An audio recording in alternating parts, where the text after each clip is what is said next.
নমস্কার, আমি মঞ্জু ভট্টাচার্য। আমার গল্প পাঠ আসরে আপনাকে স্বাগত জানাচ্ছি।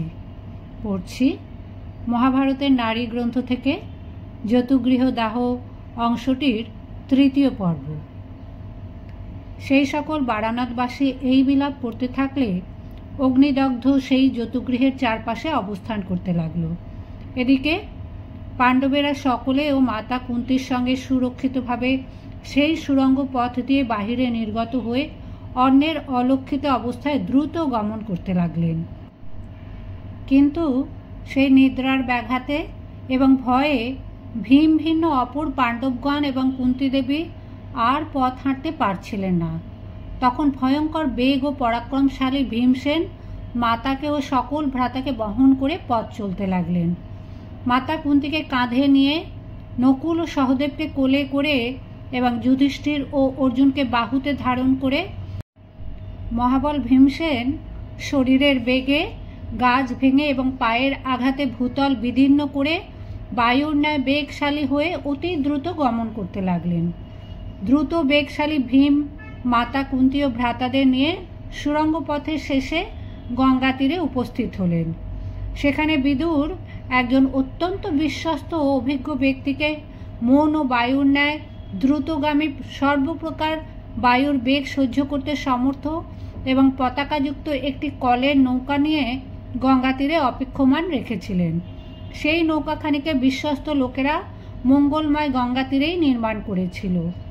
যুধিষ্ঠিরের বিশ্বাস উৎপাদন করার জন্য ব্যক্তিটি বারাণাবত যাত্রার পূর্বে বিদুর ম্লেচ্ছ ভাষায় যুধিষ্ঠিরকে যে উপদেশ দিয়েছিলেন তার আবৃত্তি করল এবং বলল, সেই বিদুর আমাকে পাঠিয়ে দিয়েছেন এবং সেই সংকেত দ্বারাই আপনি আমাকে বিশ্বস্ত লোক বলে মনে করুন।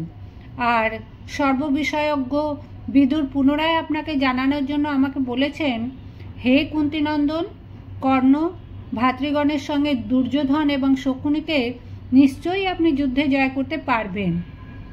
জলপথে চলার উপযুক্ত এবং জলের সুখগামিনী এই নৌকাখানি আপনাদের সকলকে এই শত্রুপূর্ণ দেশ থেকে মুক্ত করবে, এতে সন্দেহ নেই। তারপর সেই লোক কুন্তীর সঙ্গে পাণ্ডবগণকে দুঃখিত দেখে তাদের নৌকায় তুলে নিয়ে গঙ্গায় চলবার সময় পুনরায় বলল, বিদুর আপনাদের মস্তকাঘ্রাণ এবং স্নেহালিঙ্গন করে বারবার এই কথা বলে দিয়েছেন, তোমরা সুস্থভাবে ও নির্বিঘ্নে পথ অতিক্রম করো। এই কথা বলে বিদুরের প্রেরিত সেই লোকটি নরশ্রেষ্ঠ ও মহাবীর পাণ্ডবগণকে নৌকায় করে গঙ্গা পার করে দিল। গঙ্গা পার করে দিয়ে সেই লোকটি তীরে উত্থিত পাণ্ডবগণের প্রতি জয়োচ্চারণ ও আশীর্বাদ করে যেখান থেকে এসেছিল সেইখানেই চলে গেল।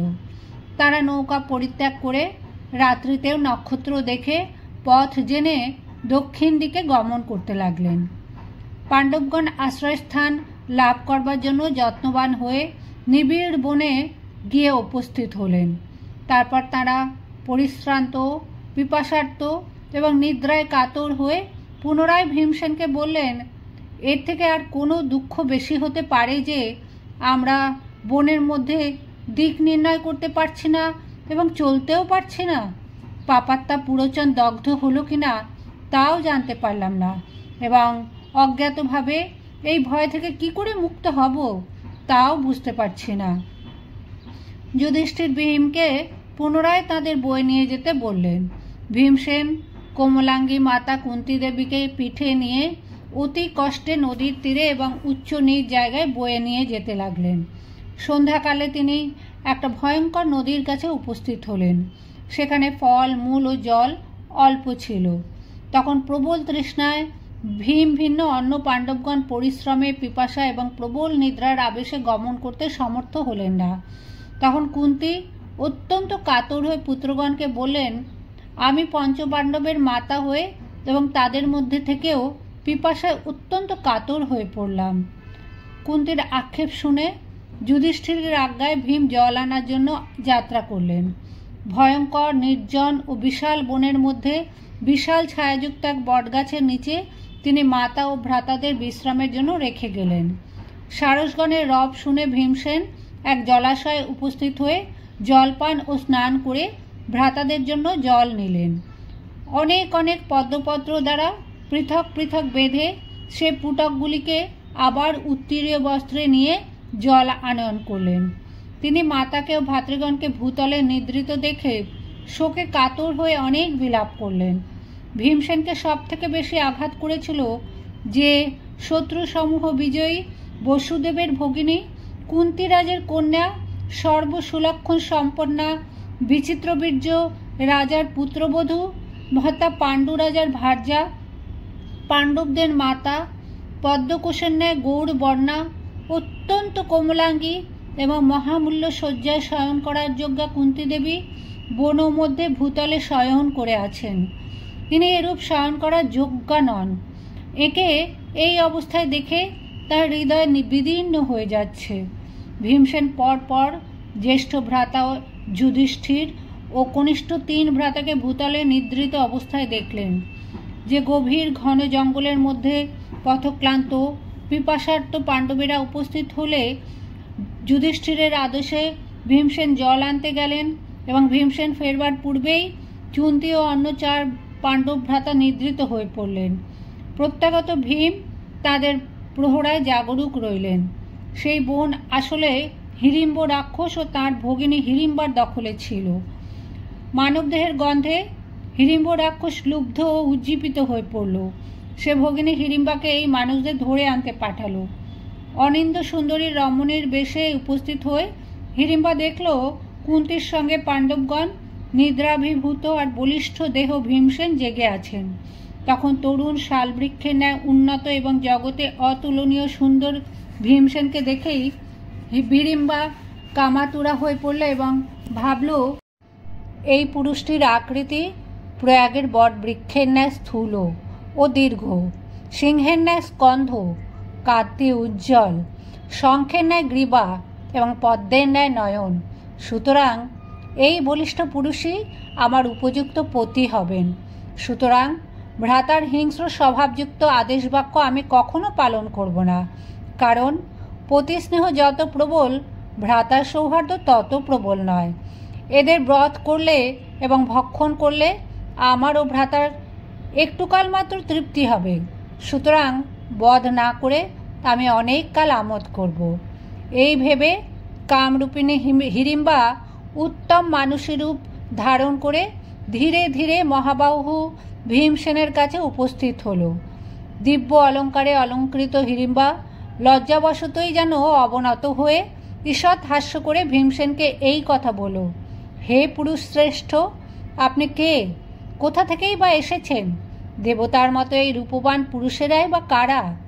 হে সুন্দর তপ্ত কাঞ্চন বর্ণা এক অত্যন্ত কোমলাঙ্গী এই মহিলাটিই বা আপনার কে হন? ইনি এই বনে এসে আপন গৃহে যেমন শয়ন করে তেমনি নিরুদ্বেগে শয়ন করে আছেন। এই নিবিড় বন রাক্ষস সেবিত। এই বনে পাপাত্তা হিড়িম্ব রাক্ষস বাস করে।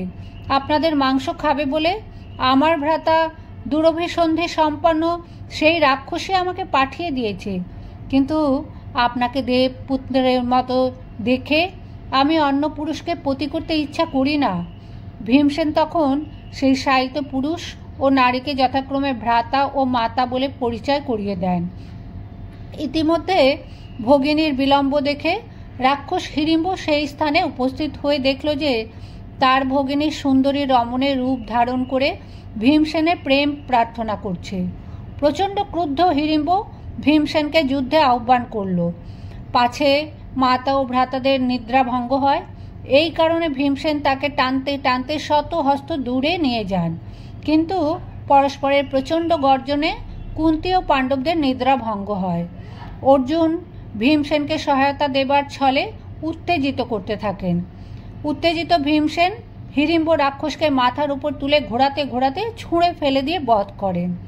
হিড়িম্বার প্রার্থনা অনুযায়ী কুন্তী ও যুধিষ্ঠির ভীমসেন ও হিড়িম্বার মিলন অনুমোদন করেন। ভীম শর্ত দেন যে পুত্র জন্মের পর তিনি আর হিড়িম্বার সঙ্গে থাকতে পারবেন না। হিড়িম্বা তাতেই সন্তুষ্ট হন। 1 বছর পরে ভীম হিড়িম্বার পুত্র ঘটোৎকচের জন্ম হয়। জন্মলাভ করার পরে সে বৃদ্ধি লাভ করতে থাকে। তাকে দেখতে বড় অদ্ভুত হয়। তার নয়নযুগল বিস্তৃত, মুখমণ্ডল বিশাল, কর্ণযুগল শঙ্কুর অর্থাৎ পেরেকের ন্যায় সূক্ষ্মাগ্র, শব্দ ভয়ঙ্কর, ওষ্ঠ তাম্রবর্ণ, দন্ত সুতীক্ষ্ণ, কণ্ঠস্বর বিকট, ধনুর্বিদ্যা অধিক, তেজ গুরুতর, শরীর বিশাল, মাথায় ভয়ঙ্কর, নাসিকা দীর্ঘ, বক্ষ বৃহৎ, জানু ও গুল্ফের পশ্চাৎভাগ বিশাল ও গোল এবং আকৃতি অতি ভীষণ ছিল। আর সে মানুষ হয়ে জন্মেও অমানুষ অর্থাৎ রাক্ষস এবং অন্যান্য রাক্ষস ও পিশাচগণকে অতিক্রম করে তখনই অতি ভীষণ হয়েছিল। রাক্ষসীরা গর্ভধারণ করেই সদ্য প্রসব করে এবং সেই সন্তানও সদ্যই কামরূপী ও বহুরূপী হয়ে থাকে। প্রচুর পরিমাণে কেশযুক্ত সেই হিড়িম্বা পুত্র তখনই পিতা ও মাতাকে নমস্কার করে তাদের চরণ ধারণ করল। তারাও তার নামকরণ করলেন। সেই হিড়িম্বা পুত্রের মাথা ঘটের মতো এবং খাড়া চুল ছিল বলে হিড়িম্বা তাকে ঘটোৎকচ বলে ডাকল। তাতেই সকলে তাকে ঘটোৎকচ বলে ডাকত। সেই ঘটোৎকচ পাণ্ডবদের প্রতি অনুরক্ত হয়েছিল বলে সে তাদের সর্বদা প্রিয় এবং আত্মীয়ের মধ্যে গণ্য হয়েছিল। ভীমের সঙ্গে সহবাসের সময় অতীত হয়েছিল বলে হিড়িম্বা পাণ্ডবগণের কাছে বিদায় নিয়ে এবং একটি শপথ করে স্বস্থানে চলে গেল। বিশাল শরীর ঘটোৎকচ কুন্তির সঙ্গে পাণ্ডবগণকে যথা নিয়মে অভিবাদন করে এবং তাদের সম্বোধন করে বলল, হে নিষ্পাপগণ, আমি আপনাদের কি করব তা নিঃশঙ্কভাবে বলুন।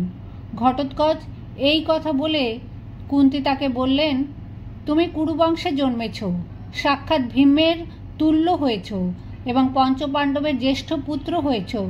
অতএব পুত্র, তুমি আমাদের সাহায্য করো। কুন্তি এই কথা বললে ঘটোৎকচ প্রণাম করে তাকে বলল, পূর্বকালে যেমন রাবণ ছিলেন, তার পুত্র ইন্দ্রজিৎও তেমনি মহাবল ছিলেন। আমিও তেমনি মনুষ্যলোকে আকারে ও বলে পিতার তুল্য বিশিষ্ট হয়েছি। অতএব কার্যের সময় আমি পিতৃগণের কাছে উপস্থিত হব। এই কথা বলে রাক্ষসশ্রেষ্ঠ ঘটোৎকচ বিদায় নিয়ে উত্তর দিকে চলে গেল।